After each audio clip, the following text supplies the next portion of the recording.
Hi guys, so in today's video we'll cover Northern Arc Capital.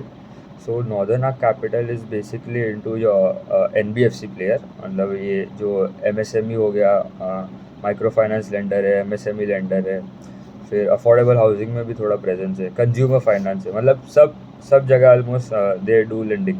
मतलब they are similar to और small finance bank जैसे, क्योंकि वो लोग भी सब जगह करते हैं। सो नॉर्दर्न आर्क कैपिटल है ना, अभी मतलब ये लोग का अभी लिस्टिंग हुआ है, मतलब एक महीना हुआ होगा लिस्ट होते हुए। और मतलब they are AUM growth is मतलब extraordinary, around 30-35% they are growing CAGR on a CAGR level. ये लोग का जो AUM का साइज है ना, that is around 11,800 crore. And जो MSME का जो पोर्शन है ना of the AUM, that is around 40%। Micro finance का इट इज़ अराउंड 22%।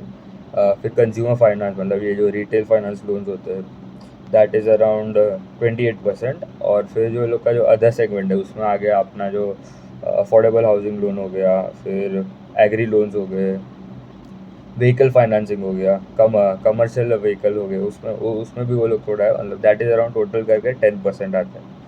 देन क्या कर ये लोग है ना, मतलब they are they are more, मतलब इसके जो प्रमोटर्स है ही नहीं, मतलब they are run by foreign institutions and मतलब प्रोफेशनली लेड ग्रुप है।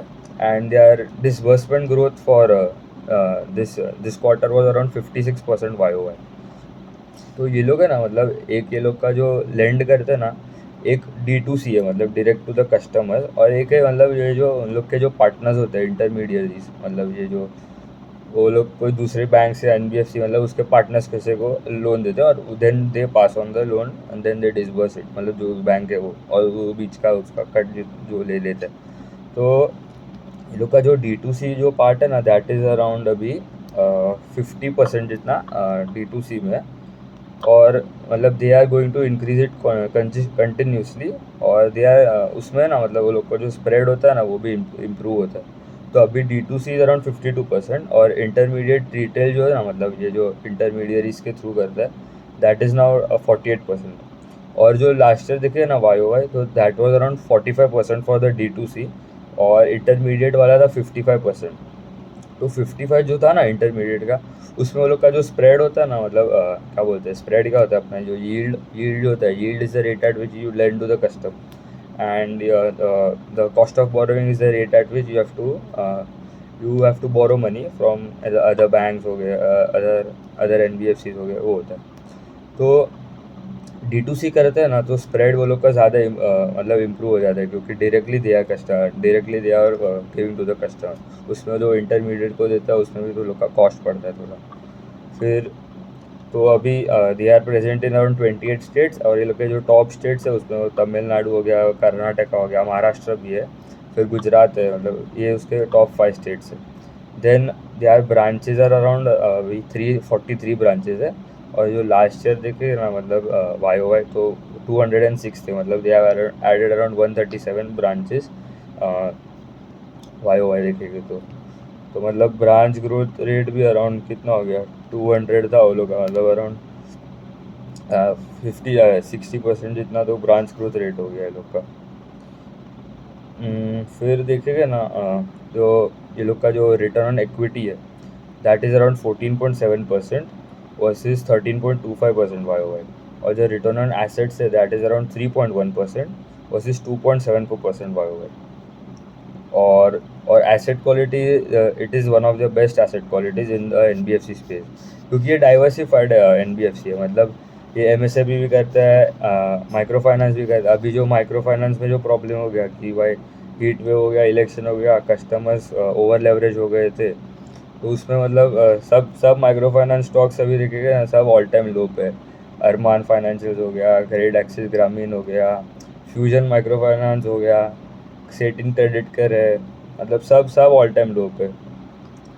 दूसरा है कि जो GNP है, that is around 0.47 versus 0.49 YoY। मतलब GNP है 0.47 in the by being a NBFC, it is very difficult to achieve, and they have achieved it, and they are continuously achieving it, and they have told that they will be under 0.5 to 0.75 के range में रहेगा for this year, this 1 2 years they have told.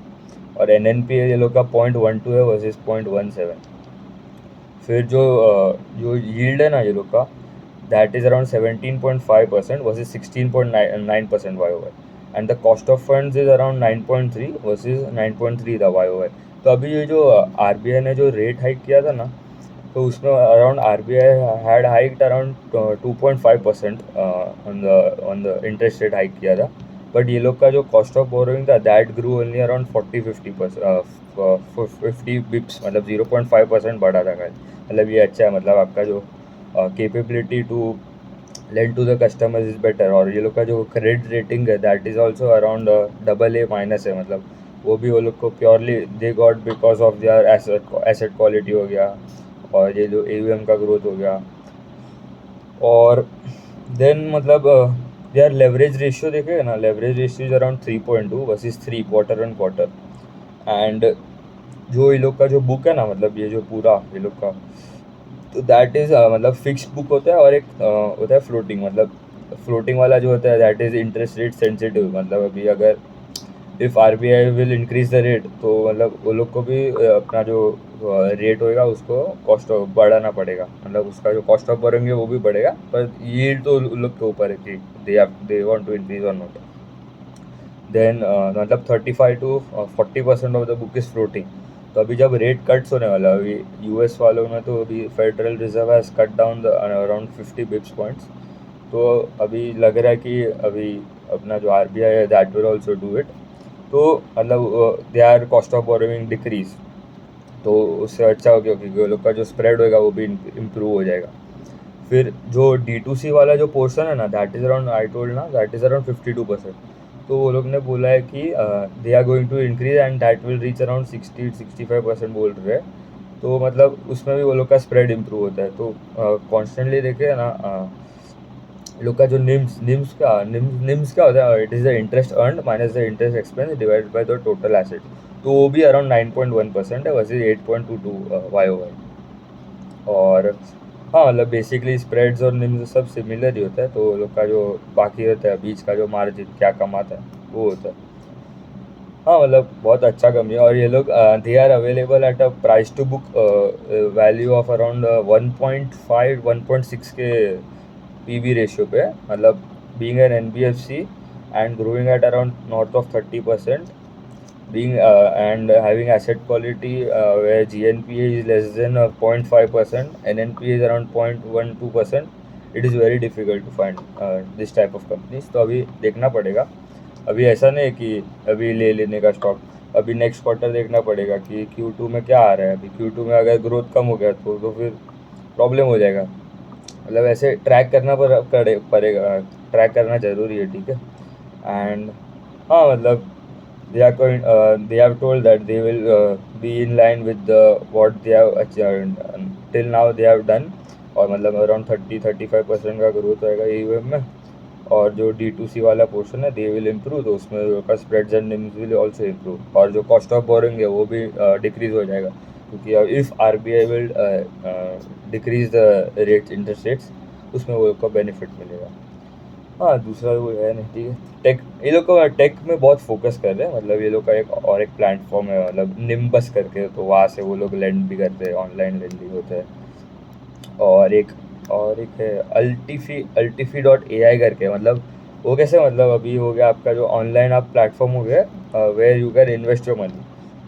मतलब वो bonds हो गया, उसमें ऐसा FDs है, मतलब ऑनलाइन प्लेटफॉर्म जैसा बना दिया. ठीक है, ट्रैक करना पड़ेगा. ग्रोथ भी अच्छा है, डाइवर्सिफाइड NBFC से, क्योंकि अच्छा है वो क्योंकि मतलब they they will not face any major headwinds. और मेजर हेडविंड्स तो नहीं आएगा, टेलविंड्स तो बेनिफिट ले सकते हैं. क्योंकि अभी हेडविंड्स आ गए थे, ये अभी आए कंटिन्यू हो ही रहा है. जो माइक्रो फाइनेंस में हो रहा है अभी, मतलब बहुत प्रॉब्लम हो रहा है. तो वो लोग ने क्या कर दिया कि जो माइक्रो फाइनेंस का जो पार्ट था ना, अराउंड अभी 28% था पहले, तो अभी वो लोग का 22 कर दिया. तो MSME बढ़ा दिया. सिक्योर्ड MSME भी अच्छा है, मतलब ग्रोथ आ रहा है उसमें. अफोर्डेबल हाउसिंग में भी वो लोग फोकस कर रहे हैं, थोड़ा अभी चालू किया. और कंज्यूमर फाइनेंस तो चल ही रहा है, वो भी ग्रो हो रहा है, सिक्योर्ड वाला. कंज्यूमर फाइनेंस नहीं, सॉरी, हाँ हाँ हाँ, स्मॉल बिजनेस लोन वाला. ठीक है, ट्रैक करना पड़ेगा, देखना पड़ेगा. Thank you.